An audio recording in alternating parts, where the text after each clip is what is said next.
It's really hard to improve on something that you haven't benchmarked and you haven't mapped. It's really hard. Good morning, everybody. Today, Ruby and myself are discussing the impacts and implications of having yourself map your processes. And this goes well beyond anything growth related or anything sales or marketing related. That's kind of my typical shtick, but this goes into operations as well. So if you're trying to improve, whatever that means to you, be more efficient, better growth, whatever, if you're trying to work with processes you haven't mapped and benchmarked, it's super hard to do that. It's super hard to make your increases matter to the business. So first things first, mapping your business processes, whatever they are. So again, could be a sales related thing, could be operational, could be production. If you don't have that mapped, it is really hard to know how you're doing. So you want the stages of that process mapped. You want to know exactly what should be happening with those processes, the people involved, the resources involved. Again, sales, marketing, production, operations, everything. Once that's done, you're able to then benchmark things and say, okay, on an average day or an average week, this is what we're seeing. This is how it works.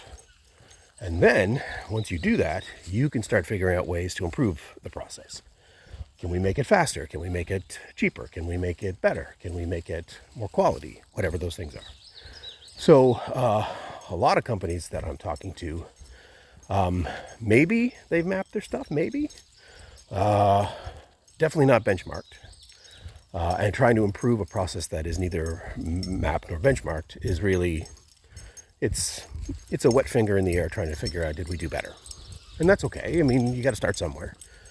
But for today, think about that as an opportunity. Can you take the business processes that you have, irrespective of the area of the business, and can you make sure that you have a clear picture of what those processes are? Step 1, step 2, step 12, step 50, whatever.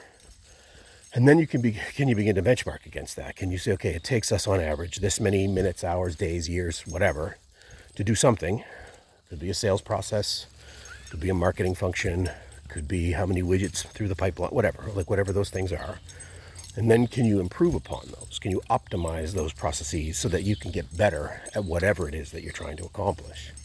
And so from a productivity perspective, an efficiency perspective, effectiveness perspective, this is really important. And so if you've got yourself into a situation where none of that is documented, none of that is being monitored or maintained, or even if it's done part-time, see how you can formalize that. That's a really big thing that I'm seeing.